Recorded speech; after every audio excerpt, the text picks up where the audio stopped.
Bienvenidos. Bienvenidos. Tome la mejor actitud, la mejor disposición para aprender.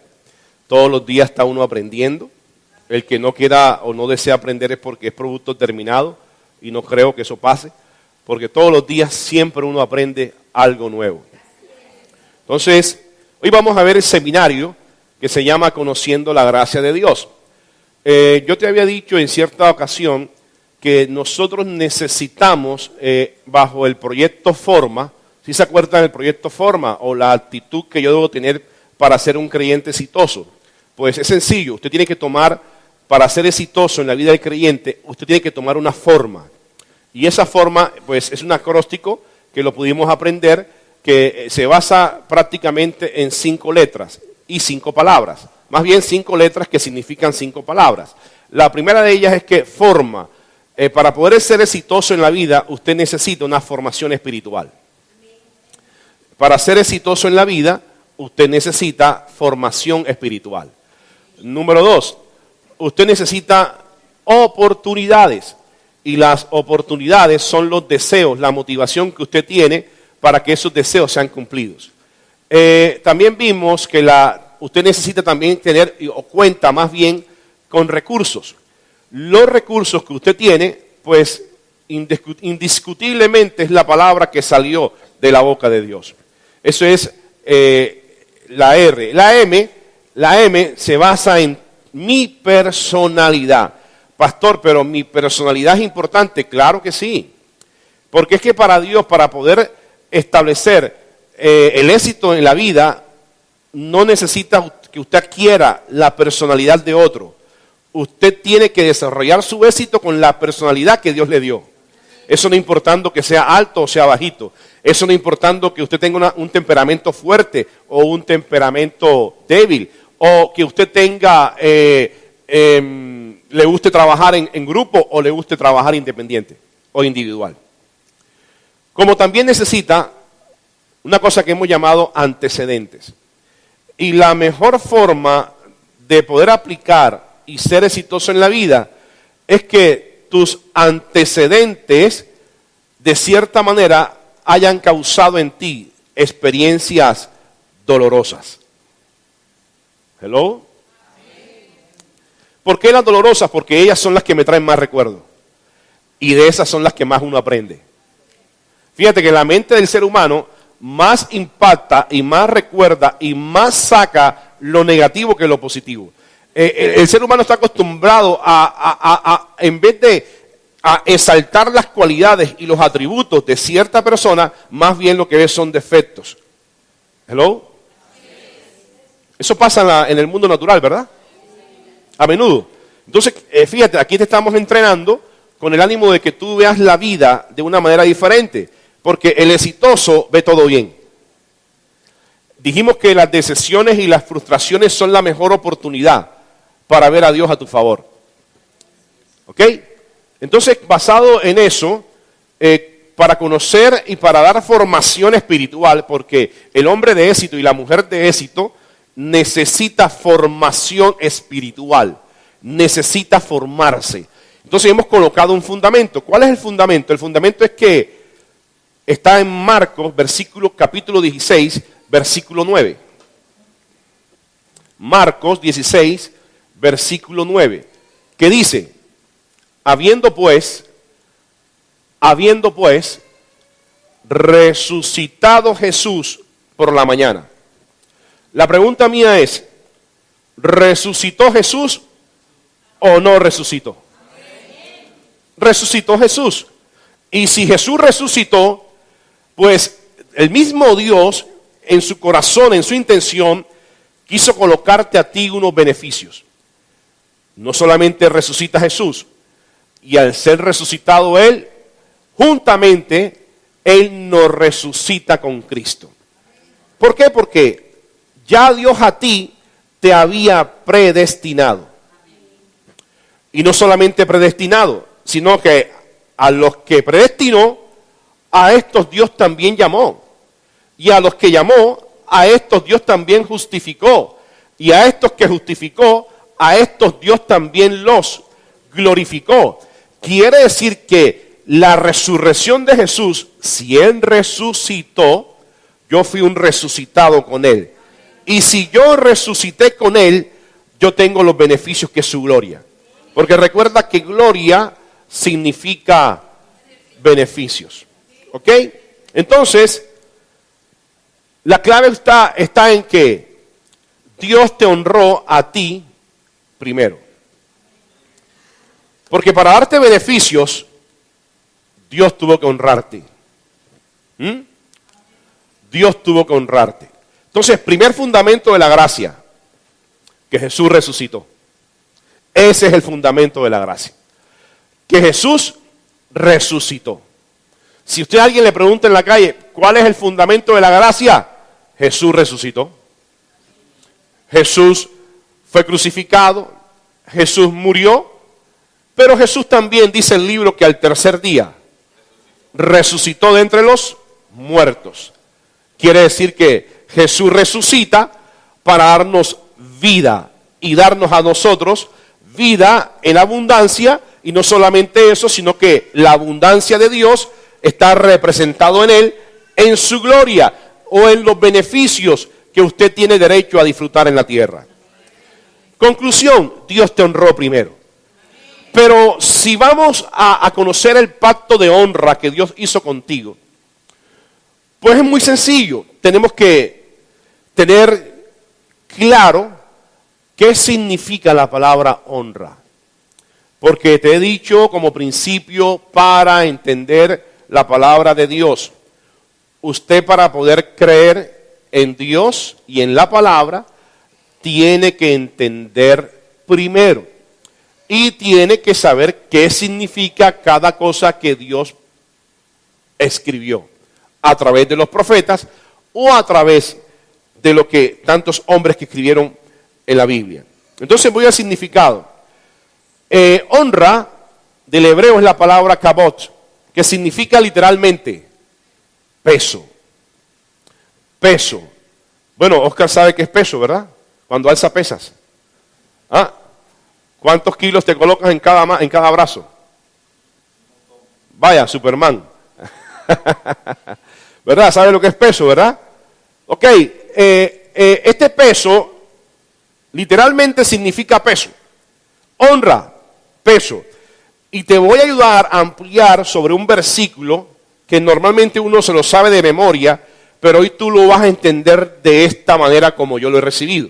Y te va a ayudar mucho. Mira, honra es valor. Honra es cuantía, es estima, preciosidad, precio más alto, querido o amado, respeto, reverencia, consideración, dignidad, reconocimiento, aprobación, peso, honra es peso. Quiere decir que Dios te entregó a ti en Cristo algo de peso. Oído, no es el peso de que si mi peso o es una carga, no, ese no. El peso de valor, de cuantía, de magnitud, de estimación, de aprobación, de valor.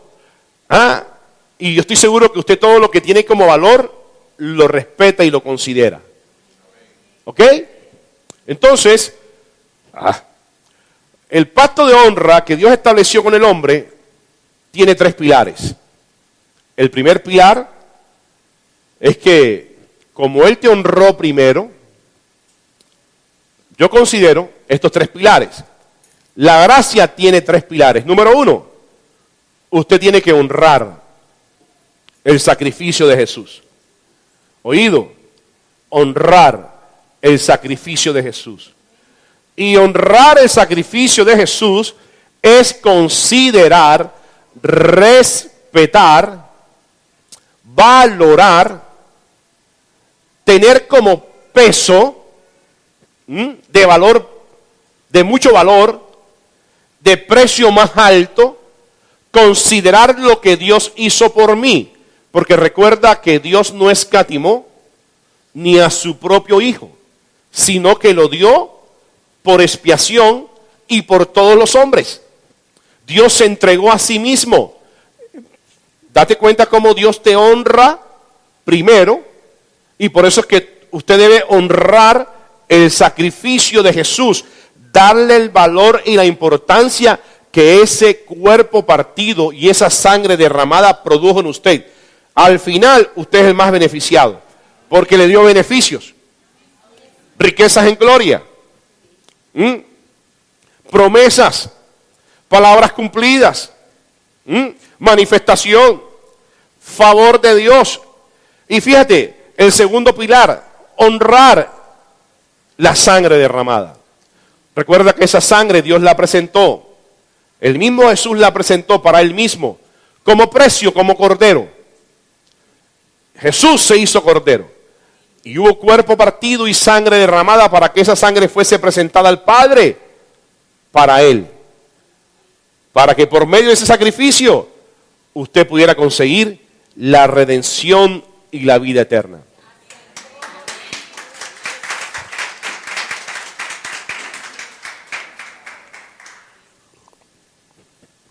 Y el tercer pilar se llama honrar la palabra. ¿Qué es honrar la palabra? De comienzo, honrar la palabra es honrar la palabra que sale y salió de la boca de Dios.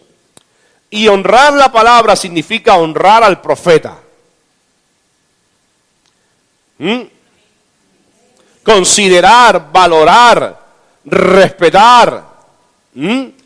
¿Verdad? Considerar, respetar, darle el valor. Porque cuando usted da el valor, usted reconoce el precio que se pagó.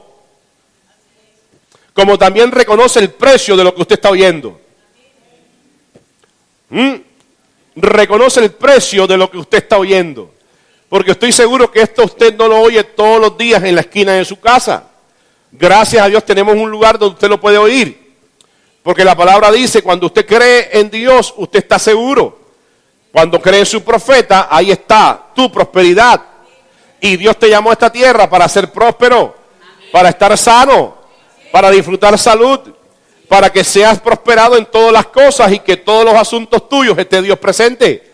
Y eso te lo hace saber ¿quién? La palabra de Dios. O sea que hay que respetar, considerar, darle al valor, no solamente al sacrificio de Jesús, no solamente a la sangre derramada, sino también a la palabra. Porque a veces creemos darle valor a las cosas que vemos, pero cuando hablamos de Dios, usted está dando valor a las cosas que no se ven, porque son espirituales. Hello. Te va a ayudar mucho esta definición de gloria para este versículo. Esto es un regalo para mí, perdón, un regalo de mí, mío para usted, más bien. Y lo vas a entender este versículo claramente. Te dije que honra significa peso, cuantía, valor, consideración, respeto, reverencia, aprobación, precio más alto, estima. Oído este versículo.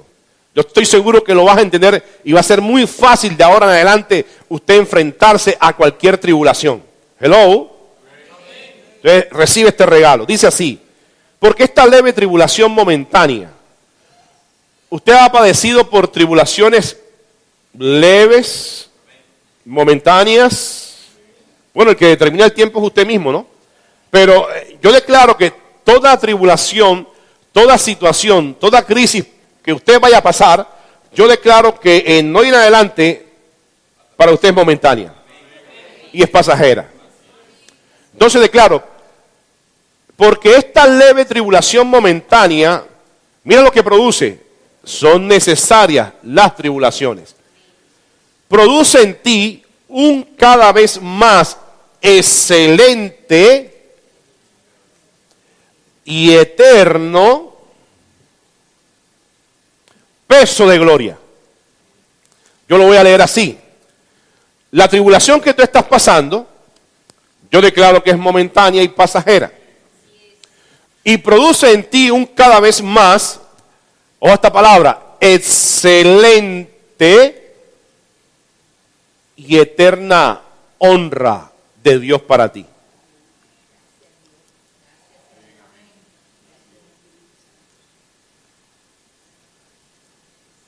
me ayuda a mí a abrir mis sentidos y mi entendimiento, oído, que en las tribulaciones usted no está solo. Dios te va a honrar. Y cada vez que pase una y o venga otra, Dios te honra. Siempre y cuando usted también honre los tres pilares. Que honre el sacrificio de Jesús, que honre la sangre derramada. Mira, y no hay nada más fácil y mejor que poder recordar los beneficios de la sangre, porque recuerda que hubo una sangre para cada situación. Entonces, mi adversidad, mi tribulación, mi situación, mi condición es financiera, digamos. Entonces usted saca esa sangre. Gracias, Dios, por tu sangre, porque por medio de la fe en la sangre, yo reconozco, yo valoro que esa sangre a mí, esa sangre en tus pies y en tus manos me hicieron rey y sacerdote. Y alguien que es rey con mentalidad de reino, todo lo tiene. A pesar de que usted vea lo contrario. ¿Hello? Y mira qué hace el eterno peso de gloria. Mira lo que hace la honra de Dios para ti en medio de esa tribulación momentánea. Entre otras cosas, usted siempre tiene que calificar toda tribulación como momentánea y pasajera y que le va a ayudar a crecer y a madurar al nivel que Dios te quiere honrar. Mira eso. Mira eso, por favor. Es al nivel que Dios te ha predestinado, porque si Él resucitó, Él te llamó, Él te predestinó, Él te glorificó y Él te justificó. Conclusión, Él te honró primero. Y usted no había nacido. Entonces ya tienes otra opción para mirar otra alternativa, para mirar la tribulación, para mirar la situación de otra manera. Ah, no, de aquí en adelante yo honro el sacrificio, honro la sangre, honro la palabra y por esa razón yo coloco primero a Dios para que Dios me honre. En conclusión, Dios te va a honrar. No mirando nosotros las cosas que se ven. Porque es que el hombre, la naturaleza humana, honra las que se ven.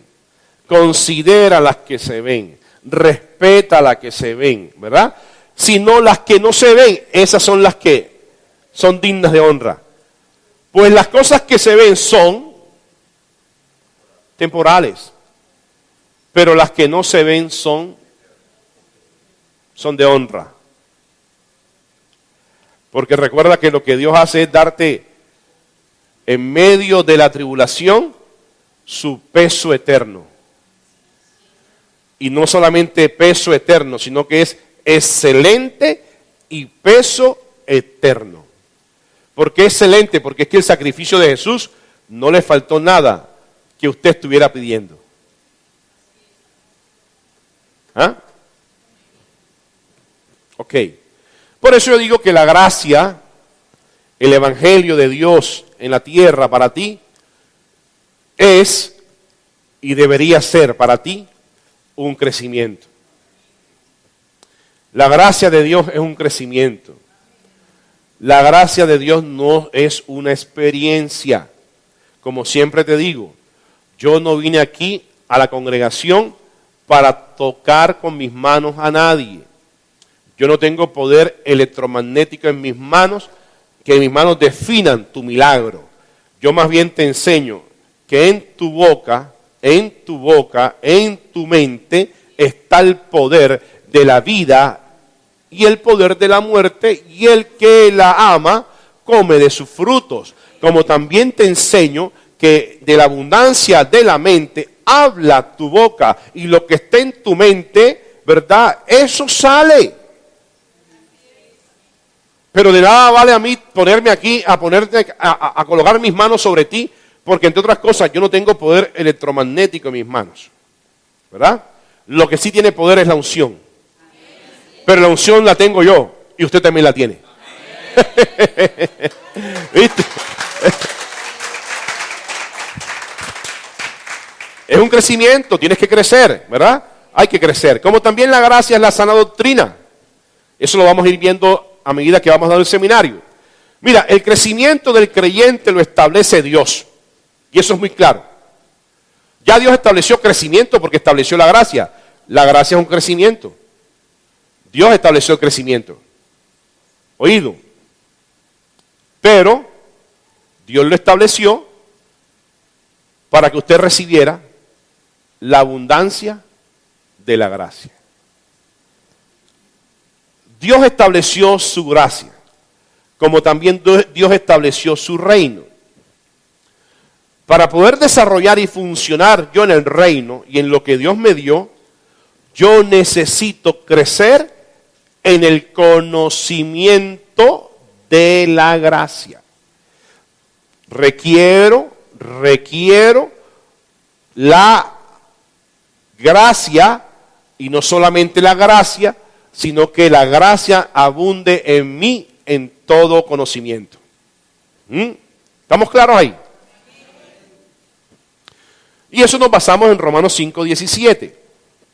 Pues si por la transgresión de uno solo operó la muerte o la separación de Dios con los hombres, dice mucho más, reinarán en vida por uno solo, Jesucristo, los que reciben la abundancia de la gracia y el regalo de la justicia. Está claro, ¿verdad? Cada día está claro que usted, para poder reinar en vida, ¿usted qué vino aquí a la tierra? A reinar en vida. Usted vino a disfrutar la tierra. Usted vino a señorear sobre las cosas que Dios creó.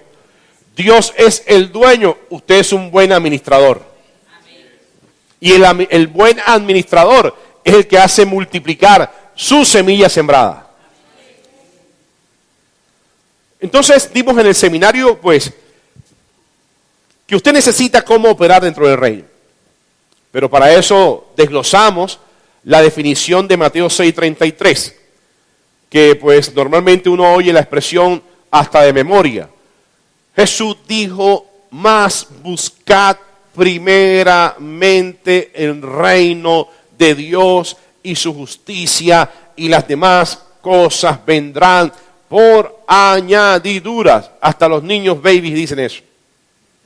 Pero lo que hay que enseñarle a los babies, ¿verdad?, es que para poder conocer el reino, yo necesito averiguar, necesito indagar, necesito estudiar, necesito escudriñar, saber y conocer cuáles son las instrucciones, principios, leyes que rigen el gobierno de Dios, o más bien que las hacen funcionar esas leyes o esos principios a favor mío. Porque recuerda que Dios estableció el reino ¿a favor de quién? A favor de los hombres. Dios dijo, mío es el oro, mío es, o mía es la plata. Pero mira qué Padre tan grande tenemos nosotros, que Él es el dueño del oro y Él es el dueño de la plata, pero Él no la disfruta. ¿Quién la disfruta? Entonces, para eso usted necesita indagar, estudiar, averiguar, porque la gracia es un misterio, y como misterio la gracia no está a primera mano. Pues recuerda que la gracia es el evangelio de las inescrutables o misteriosas, o el misterioso plan de Dios que ejecutó en Cristo. Como es misterioso, Él necesita conocerse, diciendo que está presente, porque está y existe. ¿Por qué está y existe? ¿Por qué está y existe? Sencillo, la primera parte. Jesús, por eso existe.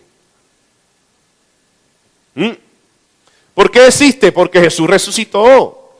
Si Jesús no hubiese resucitado, no se hubiera dado cumplimiento a la promesa del Espíritu Santo, ni mucho menos la unción en ti.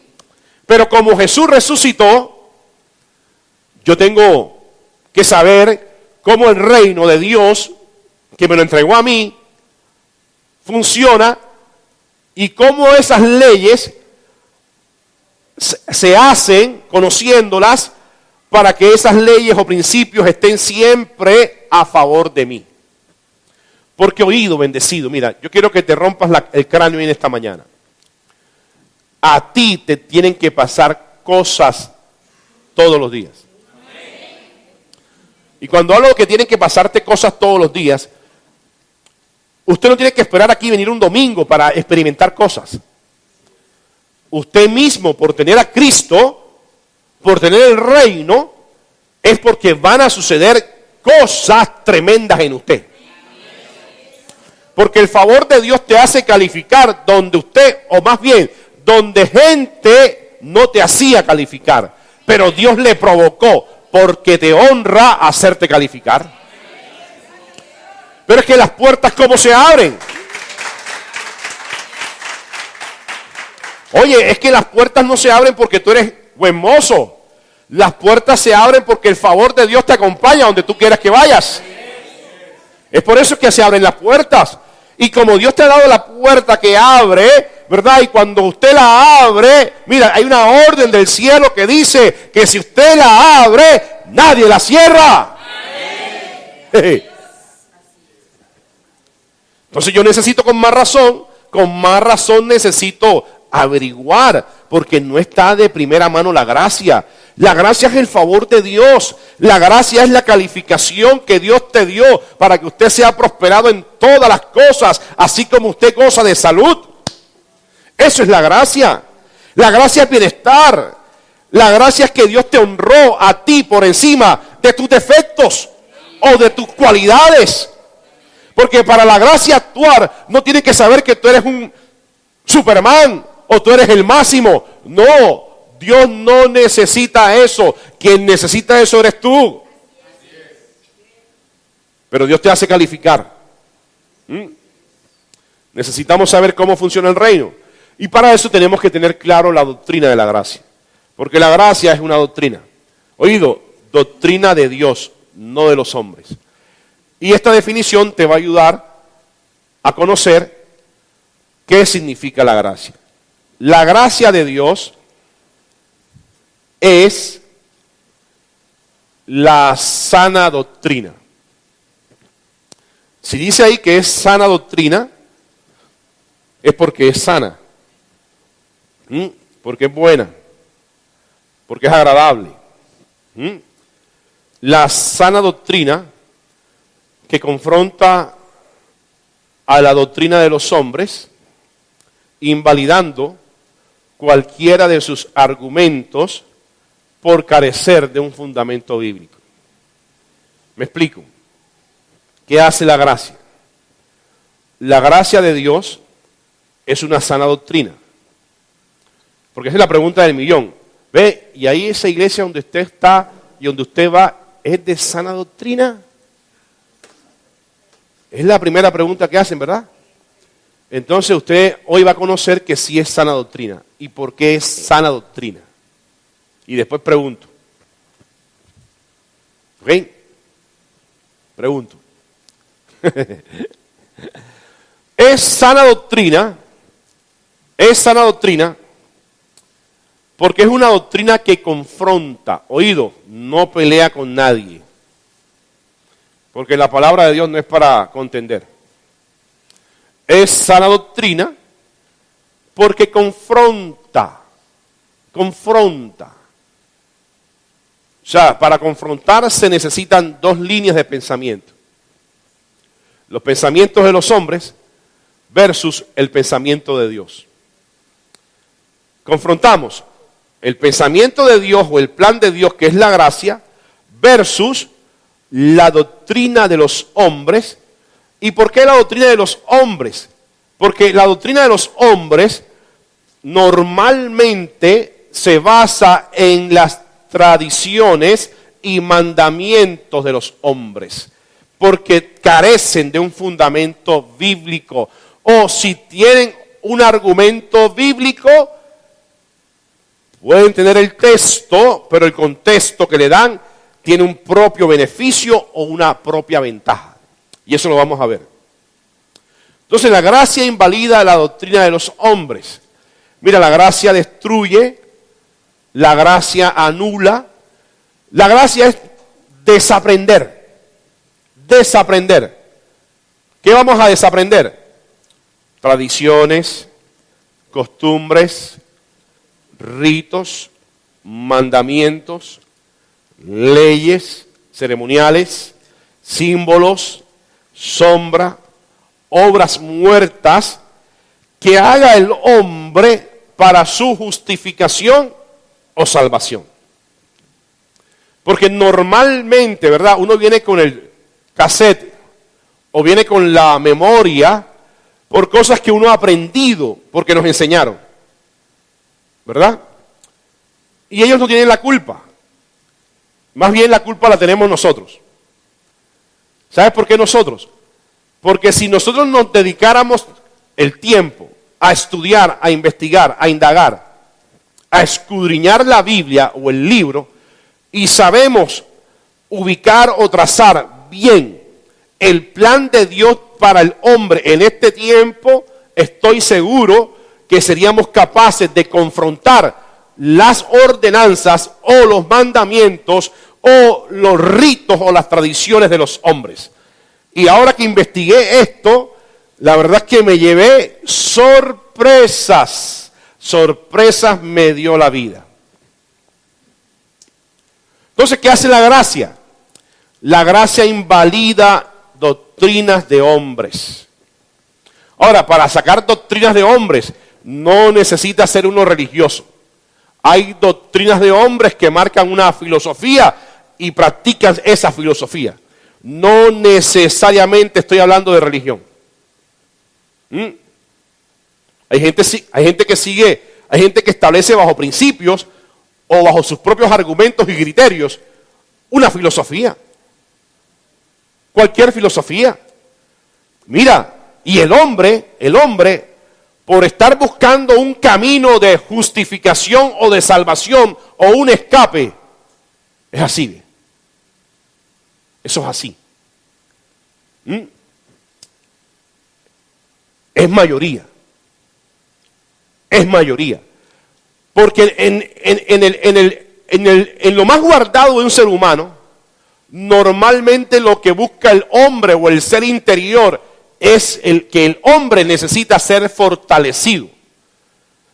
Y es por eso que hay un escape espiritual. Y ese escape espiritual o ese vacío espiritual necesita llenarse con algo.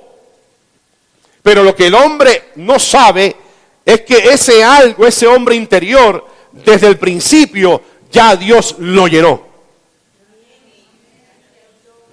Pero oído, por no saberlo, entonces, ¿hasta dónde no van? Hasta donde los brujos. ¿Ah? Porque están buscando una manera de salvar, una manera de justificar, una manera de que su vida cambie, una manera de que me adivinen el futuro para ver qué me va a pasar. Cuando mira, la semilla de la gracia, que es el pasado de Dios, lo estableció todo en ti. Que usted lo que tiene que hacer es averiguar, investigar cómo opera el reino y cómo yo soy justo delante del reino y delante de los hombres. Romanos 10:4, ¿qué dice? Esto lo dijo Pablo a los creyentes que estaban en Roma,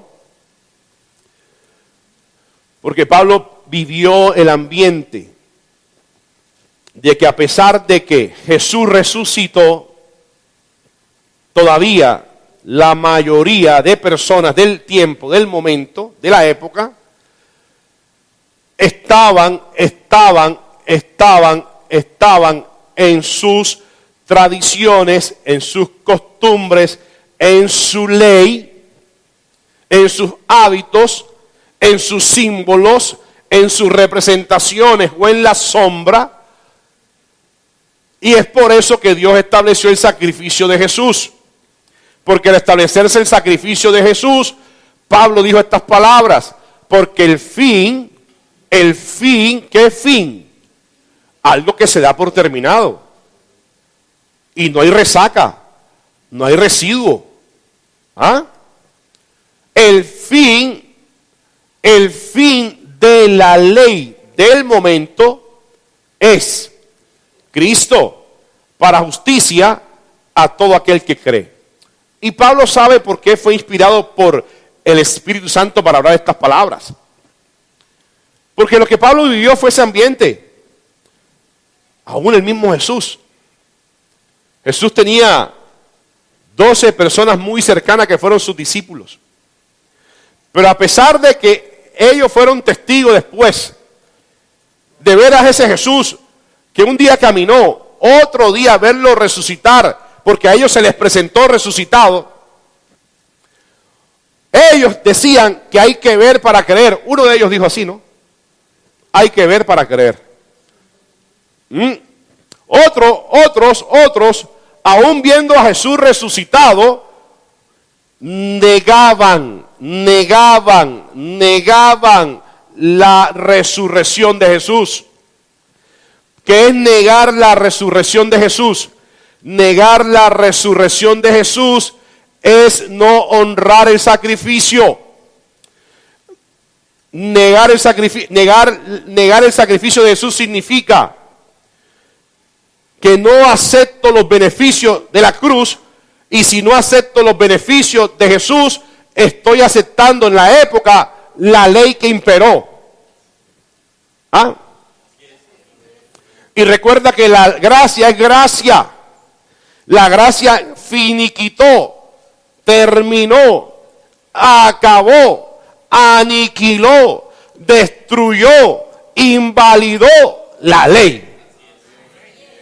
Y eso fue Cristo. ¿De qué ley está hablando el apóstol Pablo a los creyentes? ¿Ustedes qué creen? ¿De qué ley está hablando Pablo a los creyentes? Sencillo. La ley que operó y que imperaba en su momento, aún en la vida de Jesús, porque Jesús vino en esa dispensación o tiempo que se llamó la ley. Existían, porque la ley, recuerda que la ley fue añadida por Dios a causa de las transgresiones de los hombres. Fue añadida, quiere decir que Dios la tenía allí, por si acaso el hombre fallaba, entonces Dios decía, la saco. ¿Por qué? Porque si existía condenación, si existía transgresión, tenía que haber ley y castigo. Hello. Si había transgresión, si había ley, había que poner ley como también castigo. Y es por eso que Dios ordena 613 leyes ceremoniales, también llamados ley sinaica, te lo voy a decir, que hacen parte hoy en día de la tradición judaica. 613 leyes ceremoniales. Entre otras cosas, cuando yo me puse a leer estas 613 leyes, para mí, me parece que era una ley suicida. Tan es así que Dios mismo le hizo reconocer a Pablo. Para ello le decía, pero es que esta ley ha sido una ley débil e ineficaz. ¿Por qué débil e ineficaz? Porque nadie la puede cumplir. Y ese era el propósito de Dios, que nadie pudiera cumplirla. Porque dentro de esa condenación había una ley que decía que si alguien iba cumpliendo los 611 mandamientos y le faltaba uno por hacer, por ese que faltaba hacer era condenado. Y es por eso que en esa época existían los lugares temporales de castigo o los lugares temporales de reposo. Temporales de castigo o lugares temporales de reposo o de premio. Porque era castigo o era premiación. Entonces, en esa época, Dios mandó la ley. Porque con la ley, Dios pensó que podía sujetar al hombre. Porque entre otras cosas, pues, si no hay ley, el hombre anda suelto de la madrina, y Dios le colocarle unos principios, unos parámetros, unos mandamientos. Mandamientos significa hay que obedecerlos así. Pero como Dios sabía que era muy cruel que el hombre los cumpliera, y como fue ineficaz ese pacto, entonces Dios estableció la gracia. Porque entre otras cosas se cogía en la época que si era por ley, la salvación o el rescate era por la ley y por las obras muertas. El hombre tenía que hacer muchas obras, y en ese entonces recuerde que la palabra dice, y Jeremías lo dice así: holocaustos y ofrendas no quisiste. Y más sin embargo, esa fue la época de holocaustos y de sacrificio. ¿Pero qué se sacrificaba en la época? Animales, becerros, corderos, machos cabríos.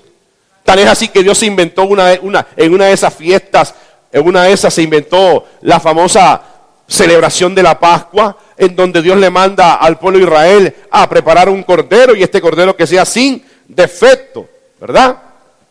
Porque estaba dentro de la ley. Entonces, la tradición judía enseña que existen 613 mandamientos dados al pueblo judío. Pero ¿esto dónde salió? Esto salió de los mandamientos que Dios le dio al pueblo de Israel. Los 613 mandamientos, que en hebreo la palabra es mitzvot, son declaraciones y principios sobre leyes, sobre ética, prácticas espirituales, contenidos en la ley que en su entonces era la famosa Torá, que todavía existe hasta el sol de hoy. O más bien los 5 libros llamados Pentateuco.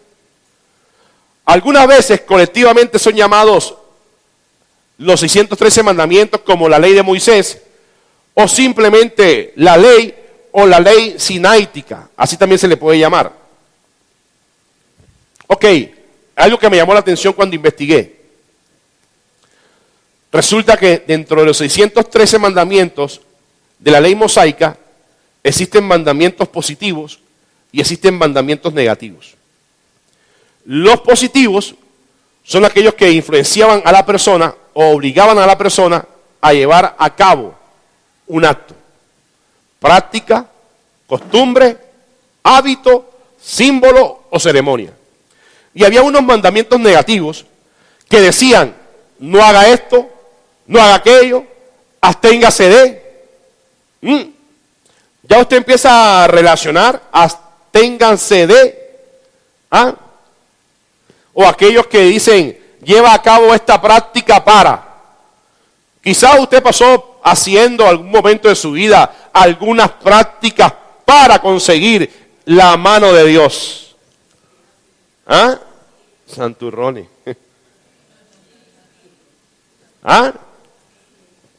¿Viste? Entonces, mira lo que me llama la atención, que existían de los 613 positivos. ¿Para qué? Los positivos eran para hacer un acto para agradar a Dios, buscando justificación de hombres. Y los negativos era para abstenerse de. Habían 365 mandamientos negativos, lo que correspondía al número de año escolar. Pobres peladitos. O sea, desde pequeñito. Desde pequeñito, pobres peladitos. Y 248 mandamientos positivos atribuidos al número de huesos y órganos importantes en el cuerpo. Y esto me llama la atención. No sé si a usted. 248 mandamientos positivos atribuidos al número de huesos y órganos importantes en el cuerpo. ¿Sabes por qué me llama la atención? Porque lo que más hace la ley es sacrificar algo de tu cuerpo como una buena obra para que la gente se sienta bien delante de Dios. Eso es la ley. Y cada vez que recordaban lo del cuerpo, más era positivo, porque más tenían cerca a Dios o más podían mover la mano de Dios. Bendito sea mi Dios, entre otras cosas. Nadie puede mover la mano de Dios porque la mano de Dios reposó el séptimo día.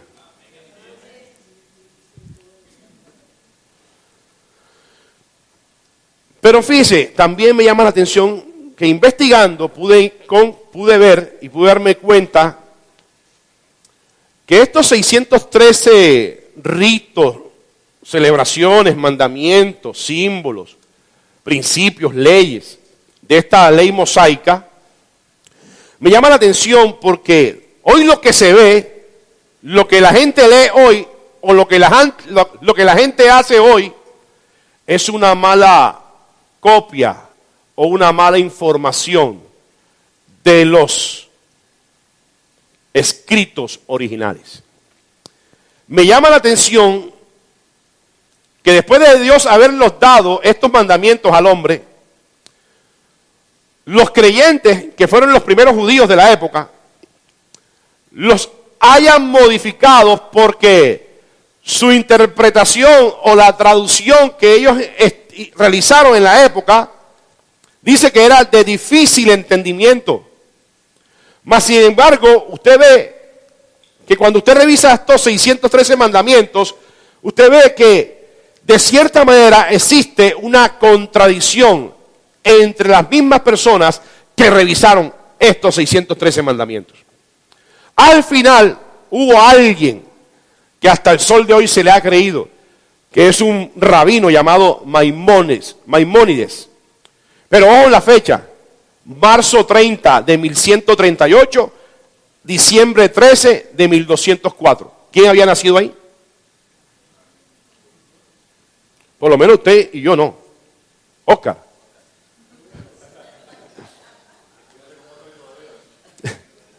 Mira, te digo algo, que para poder llegar a una base, a un punto de vista tradicional, que es lo que hoy se lee y se vive o se malcopia, estos 613 mandamientos de Dios fueron examinados por la mente humana. No solamente los judíos, llegaron hasta la iglesia romana. De la iglesia romana también pasó las esferas hasta tal punto que la iglesia de Jesucristo también se ve inundada de estos ritos, de esta ceremonia y de este símbolo que pasó hace más de tantos años. Y me pude dar cuenta que era una total, entre ellos mismos, ni siquiera se ponían de acuerdo. Al final este fue el que más o menos le creyeron.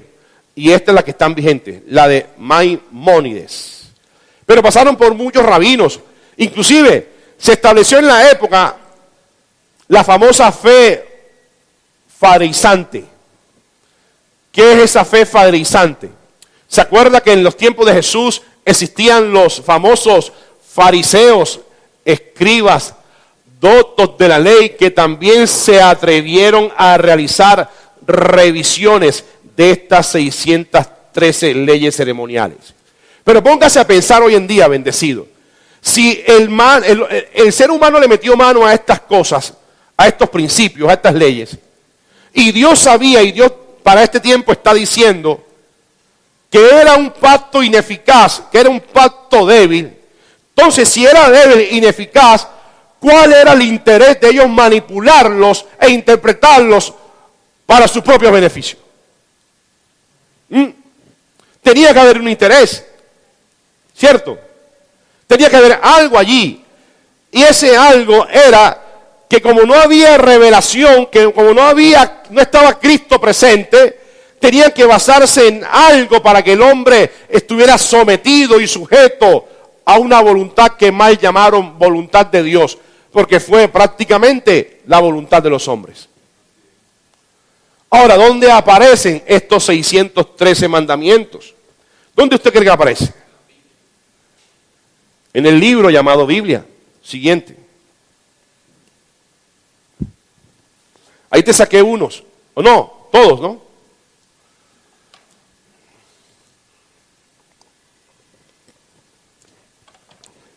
Y usted puede ver que ellos aparecen en la Biblia. Mira, Bueno, hay unos que como son positivos, otros son negativos. Pero te voy a leer algunos que me llamaron la atención, que hoy en día la misma iglesia ha mal asociado y que todavía sigue practicando. Está en Levítico 11, dice así, hay uno que dice así: den las siguientes instrucciones al pueblo de Israel.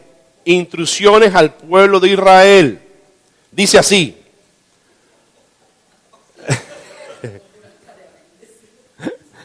Dice así uno de ellos. Ojo a la caja. Dice uno de ellos: de todos los animales de la tierra, estos son los que puedes usar para alimento.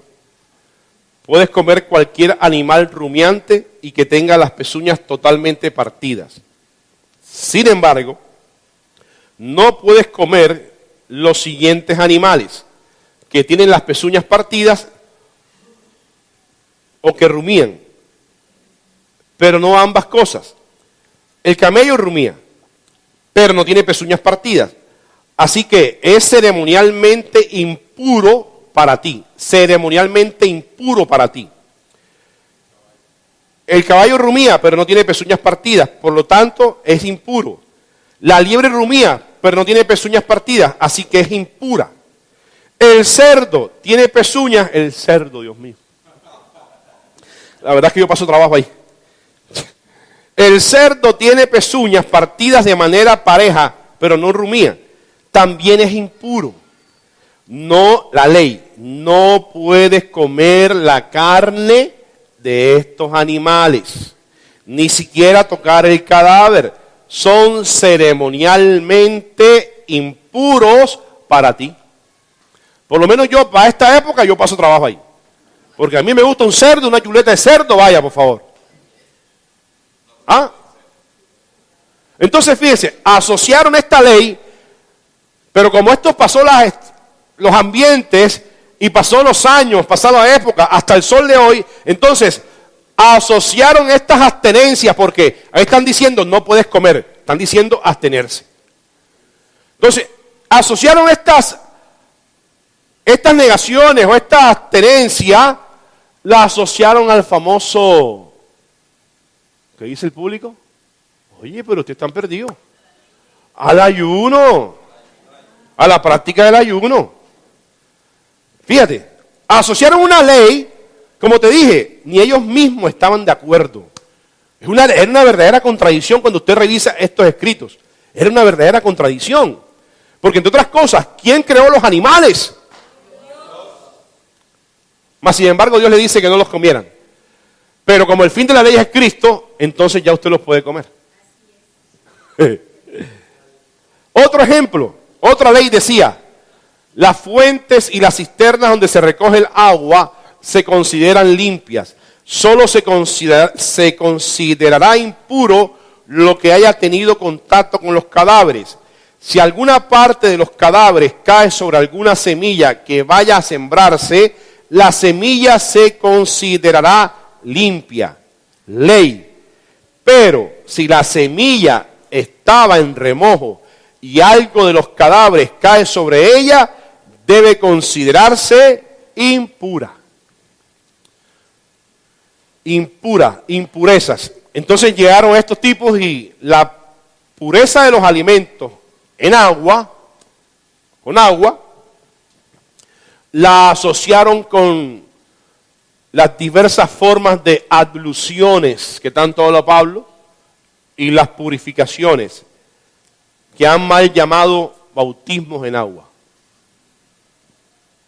Mira, ahí está diciendo toda fuente y toda cisterna. ¿Qué hay en una fuente?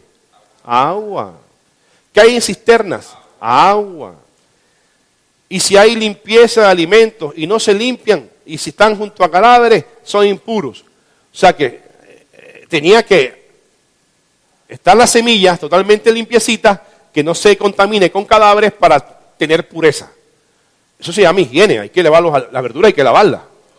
Pero yo no debo asociar esa limpieza con la práctica de sumergir mi cuerpo en el agua para saber de que ya estoy puro. ¿Sí estoy llegando? ¿Sí es claro? ¿Viste? Hay otra que me gusta mucho. Mira, tiene que ver con la sexualidad del hombre. No voy a decir el nombre, pero... Mira, tiene que ver con la sexualidad del hombre. Mira esta. Ahora bien, en caso de que le salga a un hombre emisión de semen, tiene que estar con la pareja. ¿Sí o qué? Ahora bien, en caso de que le salga a un hombre emisión de semen, entonces tiene que bañar toda su carne en agua y ser inmundo hasta el atardecer. Y cualquier prenda de vestir y cualquier piel sobre la cual llegue a estar la emisión del semen tiene que ser lavada con agua y ser inmunda hasta el atardecer. En cuanto a la mujer, con quien se acueste un hombre con emisión de semen, tiene que bañarse en agua y ser inmundos hasta el atardecer. Ya no soy solo, sino con ella también. Inmundos. ¿Ah?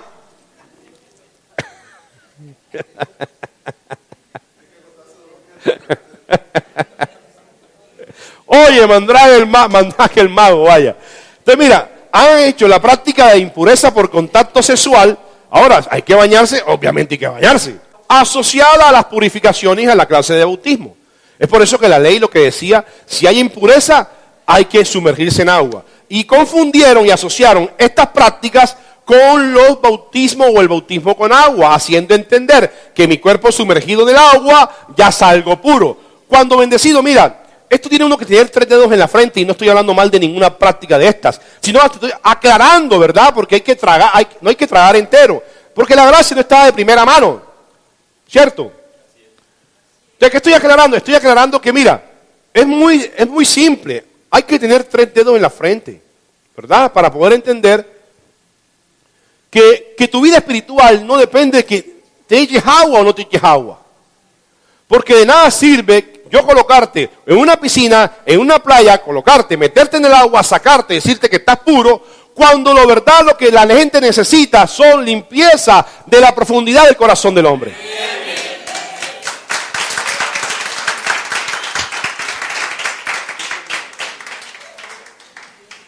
Te leo otra.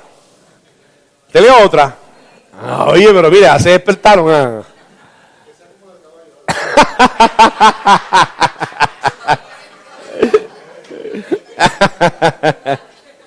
Otra ley de la 613. Te voy a leer la 109, la 110 y la 111 que tienen relación. Dice, santificar el sábado.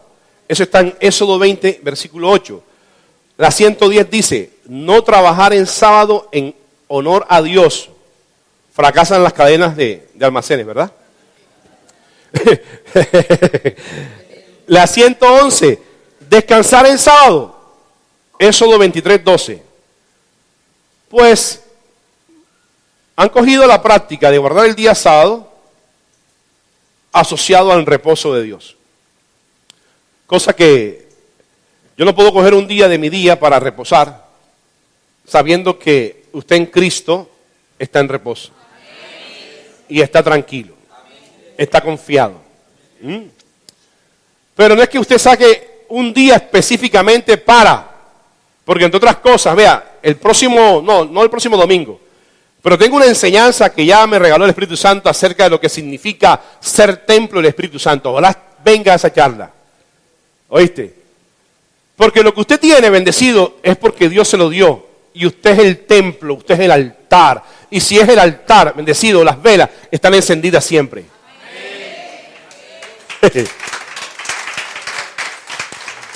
Entonces dice, cogen esta práctica del reposo de un día para confundirla y asociarla con el reposo de Dios. Estoy en reposo, ni me llames, ni me cuelgues, ni nada, ¿verdad?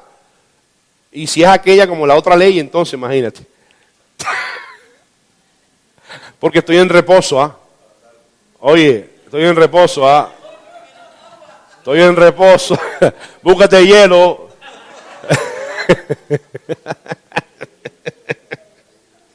Otra. ¿Ah? Dice así. Celebrar las fiestas. Remover la levadura al principio de las fiestas de los panes sin levadura. Esa es ley. reposar el primer día de los panes sin levadura, comer panes ácimos en la noche de la Pascua, no comer en la Pascua nada que contenga fermento.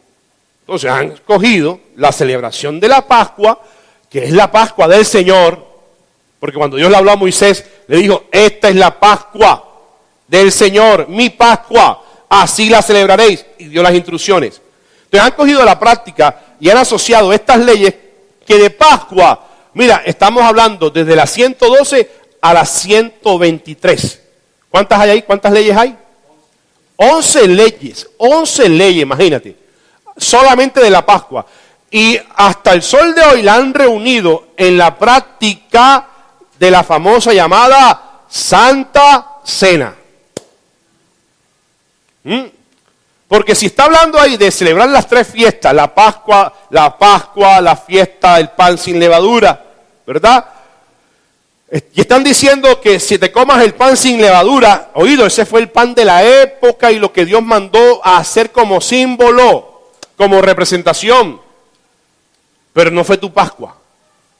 Dice la palabra, dice Pablo, tu Pascua es Cristo, que ya en ti fue sacrificado y resucitado. El fundamento de la gracia, Jesús resucitó. Ahora, lo han asociado a la Santa Cena, que entre otras cosas no es ninguna Santa Cena. No es santa, es cena, ¿verdad? Y ahora, para mí, es imposible que mi mente pueda entender que un pedazo de pan, que un pedazo de galleta, que un vasito de jugo de uvas o de vino sea el cuerpo y sea la sangre de Jesús. Cuando ya el cuerpo, si yo honro el sacrificio de Jesús, estoy reconociendo que hubo un cuerpo partido y una sangre que fue derramada y presentada al Padre una vez y para siempre. Y esa sangre me dio entrada libre al lugar santísimo.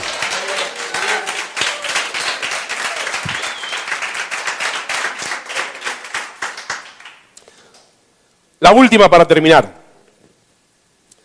Había una ley que es la 130. Decía así: celebrar la entrada del año nuevo. Mejor dicho, primero desterrado la tierra antes de eso. ¿Ah? Entonces, esa ley dice, prohibido celebrar la entrada del año nuevo. Ellos decían, prohibido. Vaya, pero ustedes, ¿cómo quieren que las prohíba yo? ¿Ah? ¿Sí me hice entender?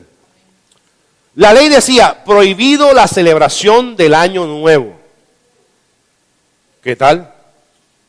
No, y hasta el sol de hoy hay gente que sale diciendo, ve un arbolito de Navidad en su casa y se espantan, saca esos demonios, Jehová reprenda al diablo. ¿Ah?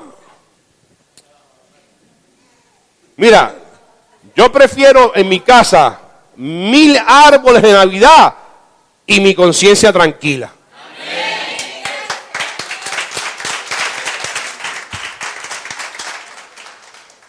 ¿Ah?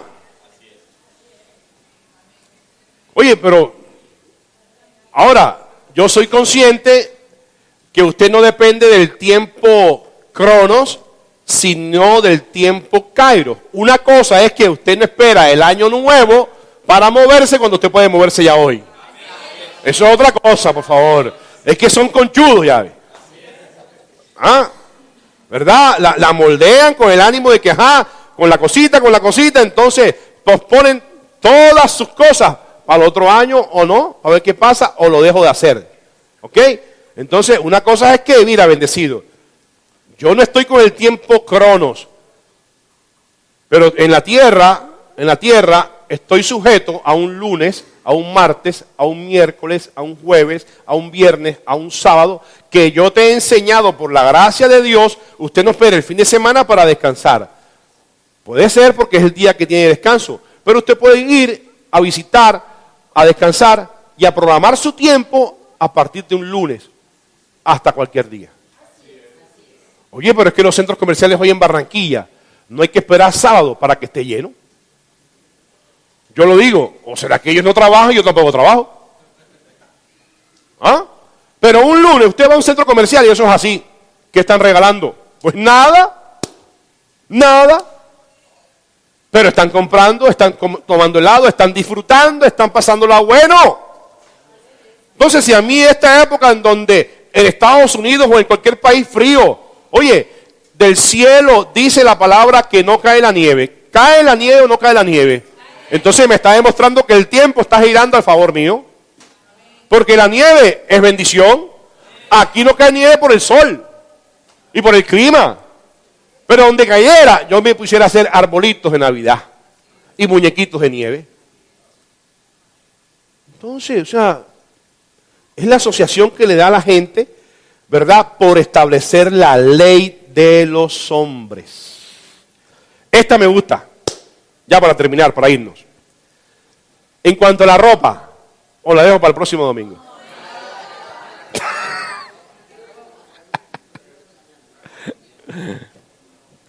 Esta es la ley número 365. Dice así: el hombre no debe usar ropa de mujer.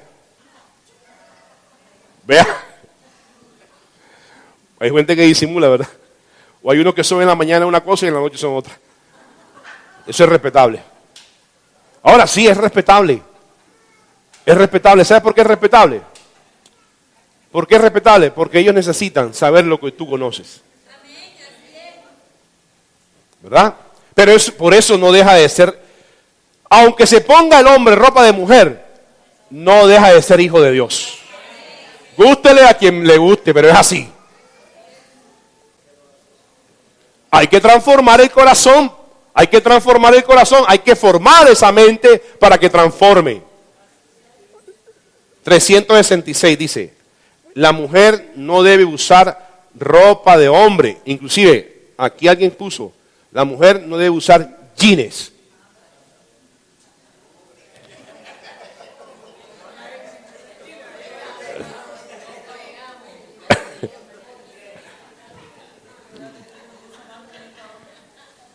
No, por favor, oye, ¿sabe qué? ¿Sabe para qué me sirve esto para mí?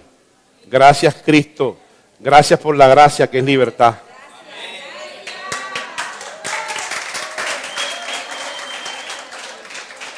Porque esa práctica de vestir, otra. No vestir ropa tejida con lana y lino juntos. O es de lana o es de lino. Entonces, esta práctica del vestir para ellos era anatema y abominación a Dios.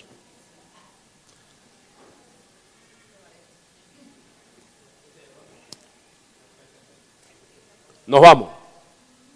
Y nos vemos el domingo.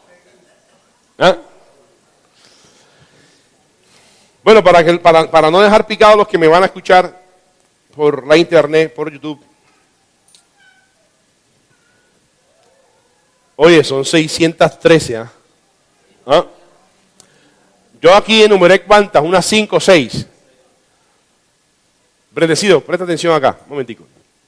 Yo te dije como unas 5, 6, 7, ¿verdad? No pasó de 10. Si allá hay 613, mi pregunta es, ¿hasta cuántas tú podrás resistir? Si te dije 7, 10 y fue irresistible. O bueno, entonces, como no me dicen ni una respuesta, entonces el próximo domingo todo el mundo viene cubierto que no se le vea la piel, solamente la cara.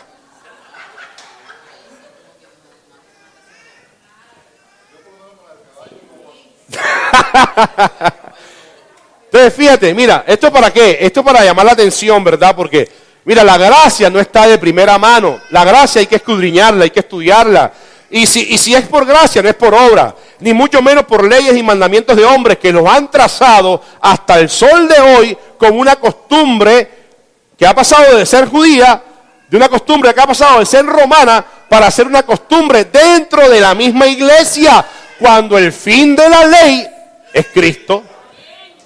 Me voy con esto, mira lo que dice Hebreos 10. Hebreos 10, versículo 1. Lo voy a leer de la nueva versión viviente. Nueva traducción viviente, dice así. Versículo 10, capítulo 10, versículo 1 de Hebreos. Dice así. Precisamente Pablo, hablando aquí, los hebreos son los judíos, diciendo así. Mira, a ellos le está diciendo, el sistema antiguo, bajo la ley de Moisés, Era solo una sombra. Oído, esto no lo estoy diciendo yo. Esto lo saqué de la Biblia Nueva Traducción Viviente. Así está escrito. El sistema antiguo. Ahí está describiendo cuál es el sistema antiguo. El de la ley de Moisés. La ley sináitica o la famosa ley. 613 leyes ceremoniales. A esa es a la que se refiere Pablo. Era solo una sombra. Un tenue anticipo de las cosas buenas por venir. No las cosas buenas en sí mismas. Bajo aquel sistema se repetían los sacrificios una y otra vez, año tras año, pero oído, decía Pablo, pero nunca pudieron limpiar por completo a quien venía al culto. Porque para ellos era un culto esas 600 leyes. Esas 613 leyes para ellos era su culto. Era su culto. Oído, no es el tuyo.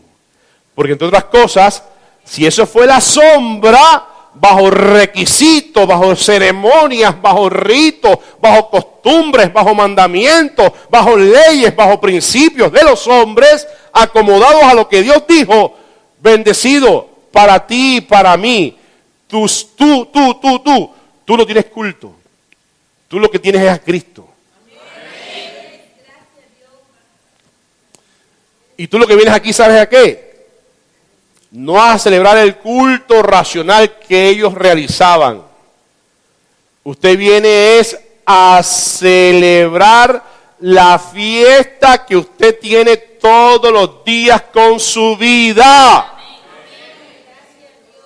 Aquí el domingo hacemos una reunión para que usted aprenda y transforme su manera de vivir, que usted aprendió de aquellos que le enseñaron, que entre otras cosas fue una buena intención. Pero como dice Pablo, ese sistema, detrás de eso era una sombra para traer cosas mejores que las que pasaron ellos. Porque si para Israel, el pueblo allá, hubo gloria, para ti, tu gloria es mayor que la primera.